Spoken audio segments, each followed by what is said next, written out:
front row left, Dave Biddle, 24/7 Sports.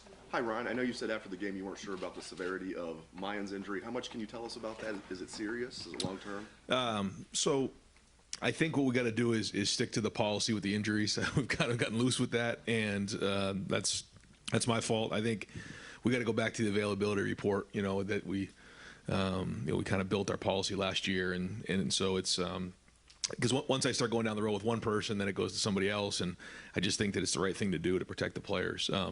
That being said, on Saturday, that was a very strange thing that happened. He was over by the sideline, and when he got to the sideline, the chain screw didn't drop the chains, so his hand and his arm got caught up in the chain marker, and he got banged up, and so. I don't really have an update on him because I feel like once I give an update on one, I got to give it on somebody else. But I guess the best thing I can say is it's not serious.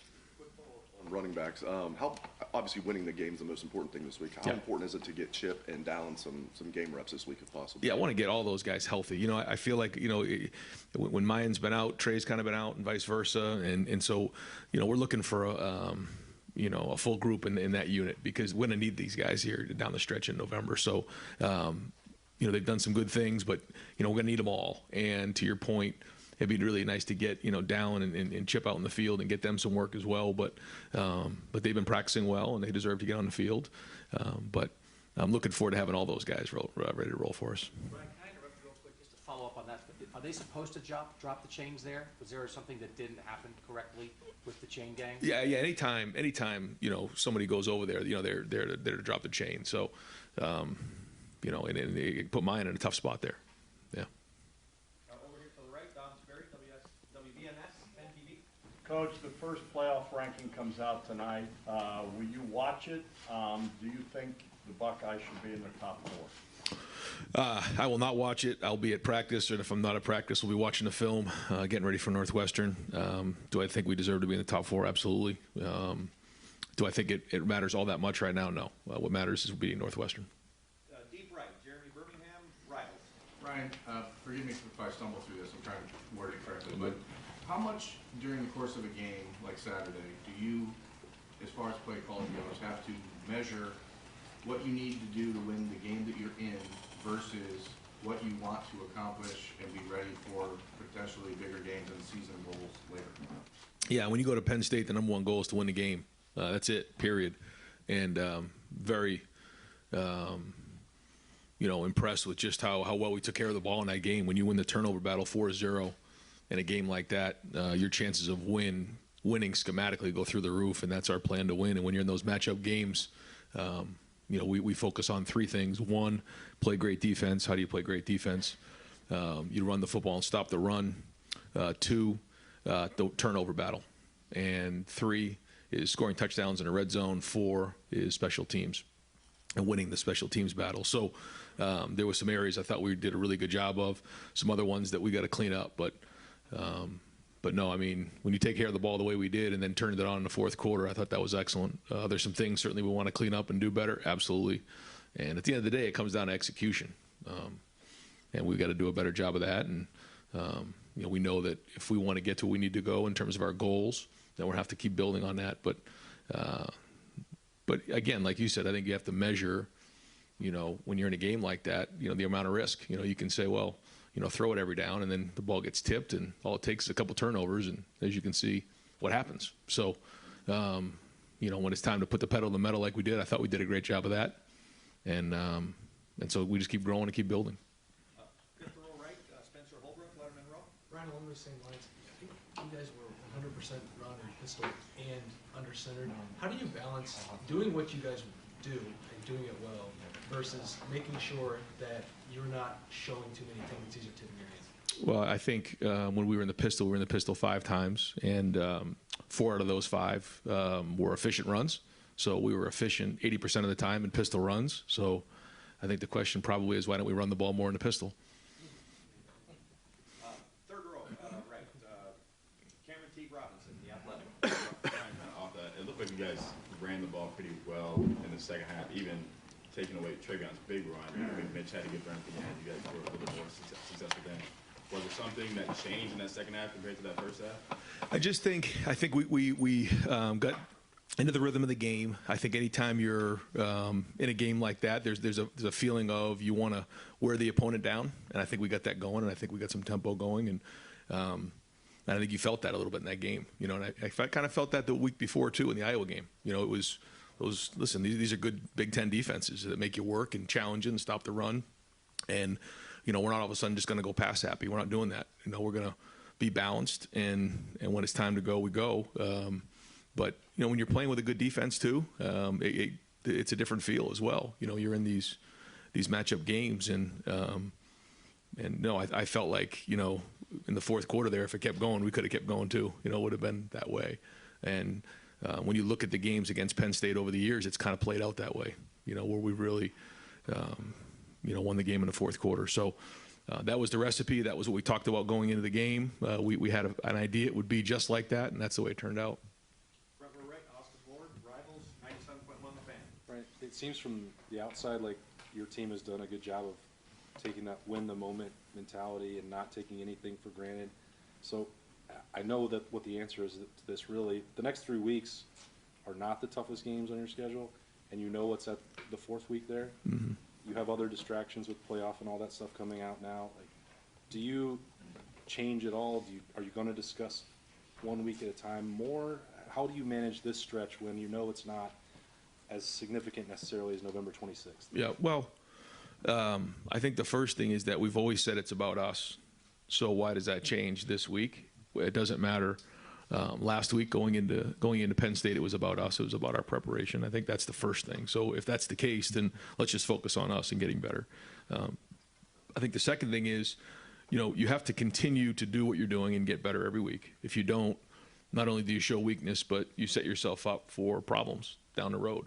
And I think that when you know, you have a problem or you lose a game, maybe it's something you did that week, but maybe it's something you did the weeks leading up to it. So for us, you know, our goals are still our goals, and if we don't maximize every single minute of the day this week, then it doesn't matter. And I mean, listen, you know, it's a Big Ten matchup. It's on the road. You know, Fitz does an unbelievable job. I know maybe they don't have the record that they want to, but we got to go play football, and you know, we want to play at a high level. That's the goal here. So it, again, really shouldn't matter who we're playing against, and the competitive stamina is exactly what we talked about at the beginning of the season, and we'll continue to reiterate that this week. When you say that it's about us, how do you evaluate a Tuesday to tell you that no matter who you play on Saturday, that's showing? I think it starts with energy. I think it starts with, you know, how guys are running. I think how guys are hitting, the pad level, the juice in practice, and then I think it's the execution. So, I mean, if you look at the energy and you look at the execution, you know, at the end of the day, you can kind of check that box. I thought we had good practice last week, and that doesn't need to, that can't change this week. It doesn't matter. The focus has to be on us. So we'll look at those two things. Fourth row middle, Tony German, Buckeye Hub. Ryan, why didn't you run the ball out of the pistol more? Seriously. Different question, if that's okay. Yep. Did you look and see any consistent reason for the delay of games? Yeah, the crowd noise certainly was an issue. In the red area, we were trying to check a couple plays, and because of all the communication issues right there, we could have done it a lot faster. One of them early in the game, I checked the play, and I shouldn't have done that early. It was loud, it was crazy, so that's on me. On the false starts down there, which seemed to be more of the issue than it was the delayed game.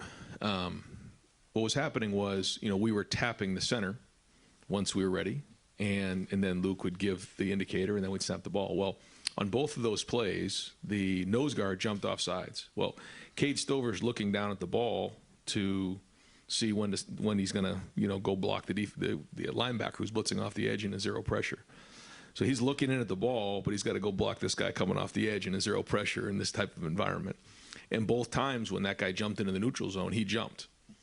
Well, quite honestly, I thought that that's a penalty on the defense. But the rule says that only the guys that are directly across from the guy who jumped in the neutral zone have protection. So if they move, then it's offsides. They're in the neutral zone. But if it's somebody that's not lined up adjacent to that guy, it's a false start on the offense. So you can see how that's difficult on Cade. And I do not blame Cade. That's kind of a unique situation, especially when he's off the ball, because we put him in the hip position there. So he's trying to look around, I think Paris or Dewan looking in at the ball in that environment, trying to block this guy over here, and then the guy jumps and he flinches just a little bit. And that's what happened there. So these are the type of things that when you're on the road happen. People say, well, it's a tough environment to play. That's just one example of things that come up, and that's what happened. Right next door, Pat Murphy, 24/7 Sports. Ryan, 2 weeks now you've had the same sort of cornerback rotation with Cam out. How have you felt like that's maybe taken a step forward? Obviously, Iowa didn't throw the ball a ton, Penn State much more. How have you liked what you've gotten there from the corner? Yeah, I thought Penn State played well at receiver, and they made some good plays, but I thought we were there again, and I thought that the corner play was better. Certainly some things that we want to get better at, but looking forward to getting Cam back, but at the same time, good to see Jordan Hancock get back in there. Good to see J.K. getting more reps under his belt. Good to see Denzel getting into a little bit of a rhythm.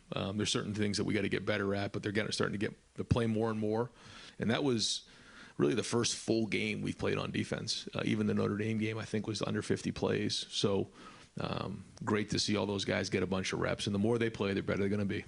And it's not just passing yards, receiving yards that you guys look at when you're evaluating how each guy played. It's beyond the stats. Yeah. Everybody has a different grading system on how they grade their players. But we also don't want to give up yards.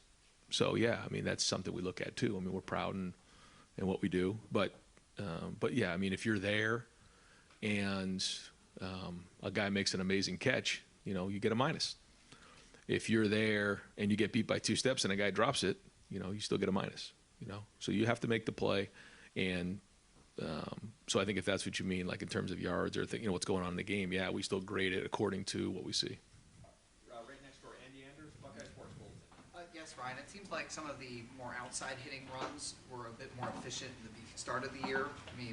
Travion's big run came on a run that hit right up the middle on Saturday. Is it something that defenses are doing different, or a difference in execution? What's made that difference? I think when you look at each of them, they're a little bit different. Each style of team that we play has a different style up front. There were certainly some runs that we could have blocked better. There were some runs that were blocked very well. So, we just got to continue to work at it and swing at it and get more efficient at it. But, there's nothing in there that's just glaring like, oh, my God, we can't run the ball outside, or we can't block these guys, or, we can't read the hole. It sounds kind of like loser talk, but it's true. It was kind of one guy in each play, but that's how it works in football. And so we can clean it up, and we have to clean it up to get more efficient early in the game, because that's when it's at its hardest, especially the first down. That's always the hardest. Once we get going, usually we do okay. Too many 3-and-outs, and we could have done a better job early in the game. I thought we got some real good movement late in the game. Second row left, Stephen Means, Cleveland.com. Obviously, you guys have had a lot of success when you guys go tempo, especially that last drive. I think when TJ hits Marvin, hits Mecca, and then you guys score on that. But you can't do that every time, obviously. What are you gauging when you want to go fast like that versus when you want to slow things down and maybe be more check with me? Well, I think it's a tool. And I think you've seen when we've kind of relied on that all the time, then we get into a situation where short yardage, red zone, different situations, we come up a little dry. When we don't have that, then you can get a little stagnant. So having the ability to change tempos, get in and out of personnels, do those types of things are tools that you need to go win these games. And in that moment, you saw a lot of different things that on offense we did. We were spread out, we were throwing it. We got into big sets when we had to, 4-minute goal line. We had a 3rd down and 1 that we didn't convert that, I still haven't gotten over. But I think you're seeing a little bit of that diversity. And so I think it's the most efficient when you use it as a tool and a change-up, then it's something you do all the time. Third row left, Dan Hope, 11 Warriors. Ryan, Tyleek Williams played, bigger role on Saturday. He made some big plays. Is there something you saw from him maybe in the week leading up to that trusted you guys to play him in a bigger role? Yeah, well, we played 80 plays on defense, so anytime you play that many, we're going to rotate anyway, so he's going to get reps. But I thought he's been practicing better. You've heard that come out of the defensive room. You've heard it from Larry now, that he's been practicing better. And then the fourth down play that he had was excellent. The sack that he had was excellent. I think that Larry did a nice job in that game of rotating those guys, especially when they were playing with a little bit of tempo, play 4 and 5, wholesale change, 4 fresh bodies, sack. I mean, I think that makes a huge difference when you can do that. And Tyleek is very talented, but I think he's really learning the game more and more every week. But I think that whole room had a great day. But one thing I recognized after the first third down catch to Marvin on the sideline, I think Tyleek was right there with Teron and those guys, and they were like pointing first down, and they were like up on the sideline. There was just a great energy on that sideline, and they were leading the way on it. And certainly, you saw what those guys did, but it started with their attitude, and that makes a difference when you're on the road, when you're positive and you're leading. Fourth row left, Jacob Bench, the Lantern.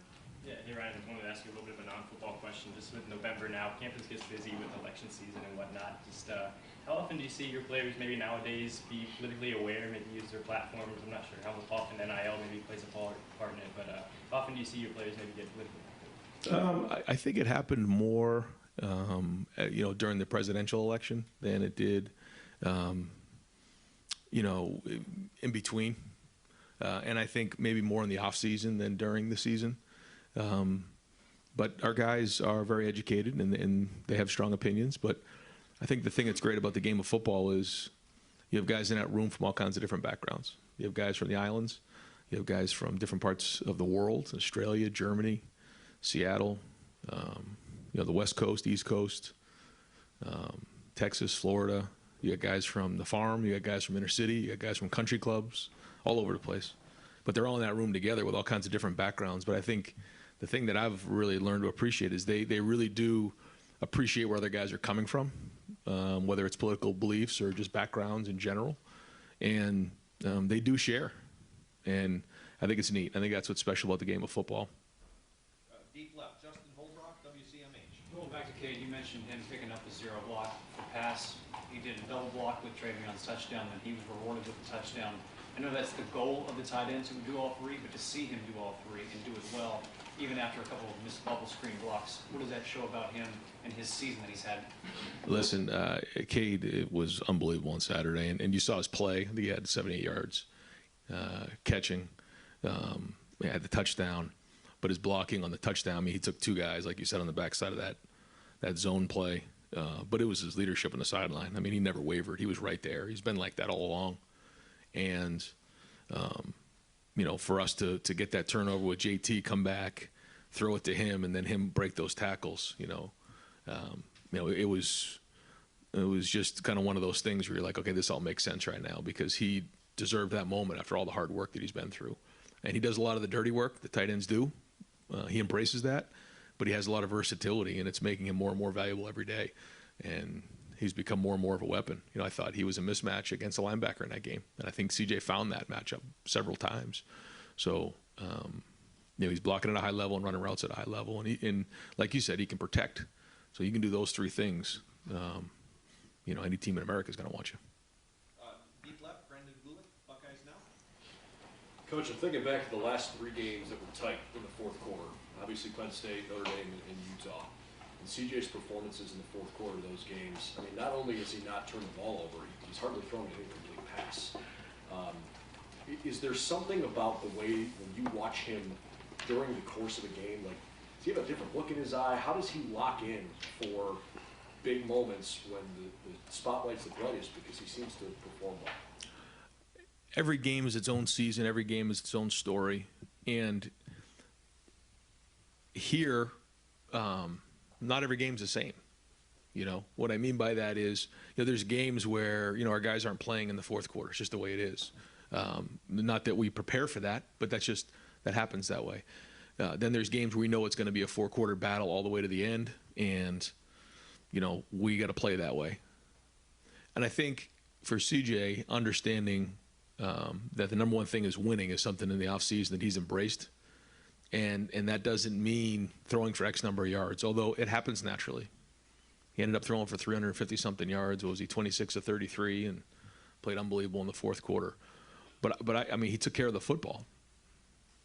And that's something that, in some of these games, it's like how important is taking care of the football. It is huge. And he did that. But in the fourth quarter of those games, when it was time to put the pedal to the metal and go get it, he went and got it. And that's winning football. And I think you have to play your best football in the fourth quarter, and that's what you're mentioning right there.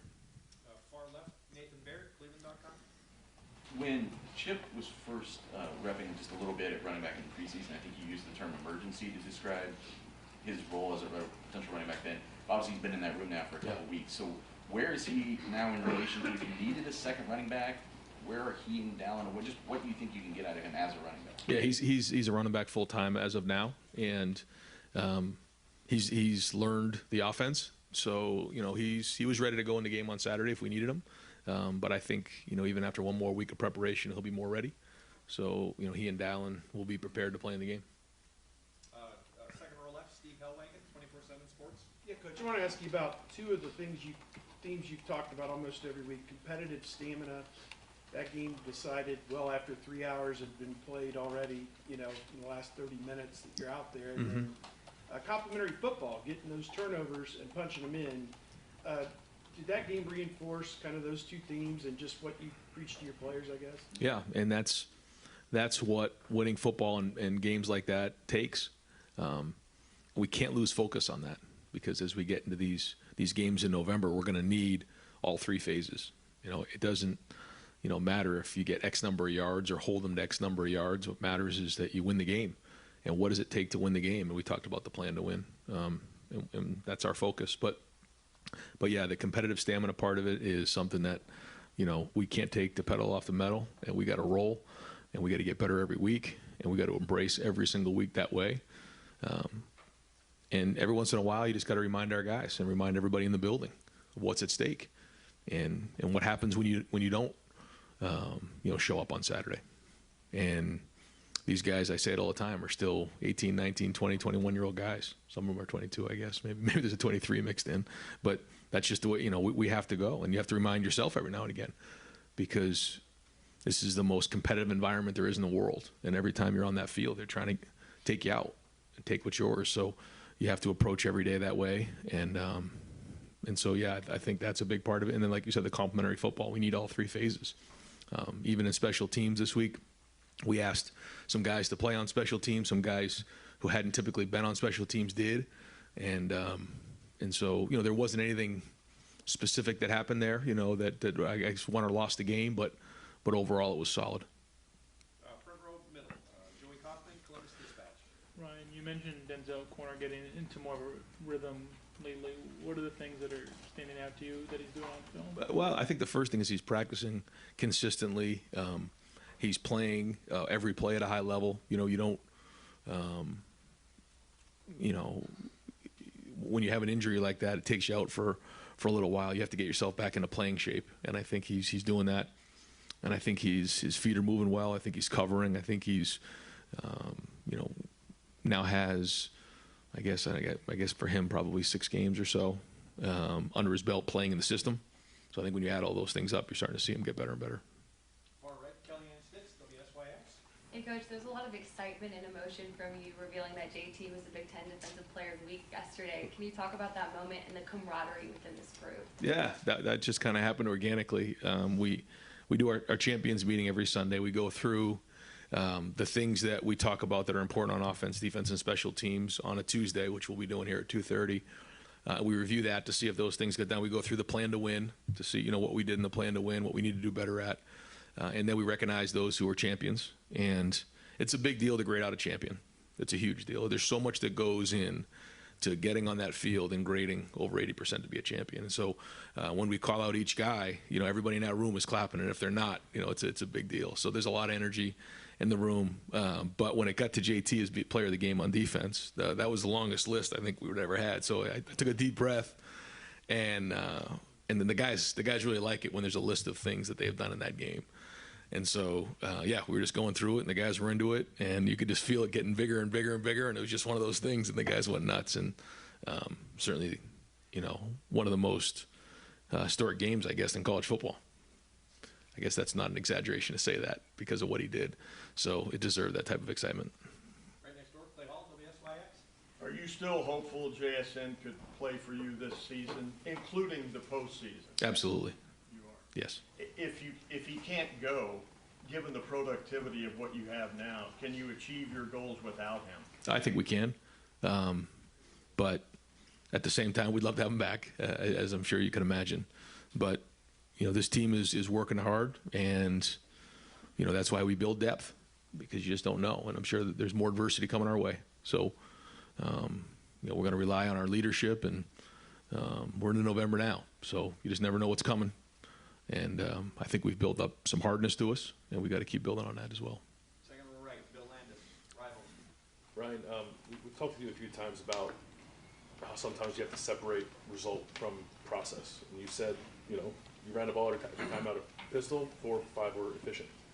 Is it still good process to do anything 100% of the time, whether that's throw or pass out of a given formation? If it's working, yeah. I mean, I think what you have to do is you always look to see, why are you doing something? When you put the back in the offset, well, you give away everything. You can only really run so many things, right? Or the protection's going one way. So almost every defense is based on the offset of the back. The minute the back goes back there, everything's equal again. And they don't know if you're running right, they don't know if you're running left. Now they can play a little more downhill, but then as you can see in the Iowa game, we lined up back there. We got a huge touchdown play because he was back there, and they thought it was a run. But now, if you're looking at the numbers and you say, well, every time you're in a certain formation, you're not getting anything out of it, yeah, move on. I think Trey does like being back a little deeper. I think that gives us something, and it forces defenses to play more honest. The runs hit a little harder downhill. So we take all those types of things into consideration. I don't think the concern about that maybe the fan base has is why do you get in the pistol? I think it makes sense, everything you just explained. I think it's more, why don't you, there was no play action pass at a pistol. I know, but if you're 4 out of 5 efficient, then what's the problem? Well, you were, I think half of your plays under center were negative or 0 runs. No, one of them was. From under center? Oh, no, the one from under center was very well blocked, and it was a really clean play. So that's not the reason why, is because we line up in the pistol that teams are ganging up on one way or the other. So I don't quite understand any of that. So the inefficiencies running the ball the last 2 weeks, how much of that, you wouldn't attribute any of that to perhaps tipping your hand by formation? No. In terms of your play call? No, not at all. Okay. Right next door, Doug Maurice, Cleveland.com. Ryan, when you're going on the road to a stadium where there is a shared tunnel, do you have? You gotta go now. I'm gonna go down a bad road here. Do you have We got a few more weeks. any concerns about that going in, and do you have any preparation to try to avoid any potential problems in the tunnel? Yeah, I'm not gonna go down that road. I'm not gonna comment on that. It's not something you think about? Yeah. We try to plan ahead to make sure there's no issues. Yeah. Here, separate tunnels. Do you like this setup at Ohio Stadium? But you guys do sometimes, right? You got the cross on the field to the opposite tunnel. Do you have ever concerns or preparations for, hey, let's make sure there's not anything in the crossover of the two teams? Yeah, we try to do the best we can to make sure there's no problems. Yeah. Is that? I mean, obviously, it's their thing. You don't want to get involved. I understand that, but it's not great for college football when you have stuff like that. Sometimes there are logistical things that the logistics can contribute to situations sometimes that you didn't build the stadium, but you have to deal with the results of it, right? I mean, it is something, it must be it crosses your mind at times to prepare for every contingency. Yes. I get it. I just don't want to go there. No, I understand. No, It's a little hot right now. No, yeah, they're good questions though. Front row middle, Bill Rabinowitz, Columbus Dispatch. It's really tempting to follow up on that. I won't. We know Northwestern's had its troubles, but they have a really good offensive tackle, and so do you. We have 2 of them, but specifically on Paris Johnson. Skronsky's really good for them. How well has Paris played for you? Well, I think he's getting better every week. I think that he started off moving from guard to tackle, and the more he plays, the more confidence he gets. You know, I know he's, you know, all those guys want to get better in all areas. You know, the run, the protection, you know, as we start to get against better and better players, you know, the challenges become more and more. And then, you know, playing that way for 4 quarters, I thought that he played well in the fourth quarter. Looking back, I thought that the protection was excellent, especially in the fourth quarter. That first drive that CJ hit Marvin on the big dig there, like at 15 to 18. I mean, they had a lot of time right there, and that's a long time to hold blocks. And you know, Paris is a big part of that. So I think he's getting better. He's nowhere near where he wants to be, but the more game reps he plays, the more comfortable he's getting. Giving up a sack this year? I don't know. And final question, front row rank, Tim Maine, Letterman row on 3. Yeah, by the way, did you ever get caught in the Sumner Tunnel on your way to Logan? What's that? Did you ever get caught in the Sumner Tunnel on your way to Logan? Absolutely. Running late? Yeah. Yes, oh yeah. Yeah, so you know the tunnel. Is there a calm and a clarity and maybe even an enhanced accuracy with CJ, with the game on the line in these third and fourth quarters? It seemed like it was that case again on Saturday. I mean, there's something to call a play, but to throw strikes like he did on that like 3rd and 10 and then to Mecca. And I mean, what have you noticed about him that's special, and does it even hit you in the moment that this guy has stepped up a notch? You know, I don't know how else to say it other than, you know, like you said, he's got that look and he's got a feel. And in that moment, he had it in that game.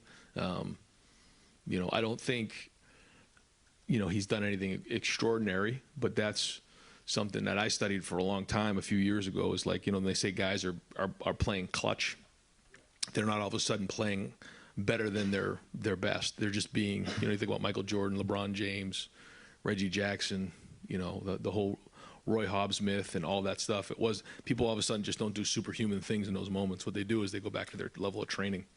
And I think that's what he's done. You know, he just sticks with his reads. He keeps it simple. But that moment doesn't get too much for him. You know, he's able to stay even-keeled, and he doesn't press. But at the same time, he knows what's on the line. And, you know, I think he likes saying, hey, jump on my back, I got this. And you feel that. You know, it's like in those moments, you just get out of the way and let him go play. Play the second round started now. Let me ask one quickie. Cade Stover, when you were sitting there in June, here in June, did you see this coming? I mean... Well, this started back a couple years ago when he and I both sat down and shared my thoughts on what I saw. I don't know if he believed it or didn't believe it, but then he jumped in with 2 feet, and we knew it was going to be a couple-year investment. It's the same thing that G. Scott's going through right now. Joe Royer's going through right now, all the tight ends. And then there was a point where he wanted to have more of an impact on the team. So he wanted to go play linebacker in the Rose Bowl because he felt like that's his mentality. Did that.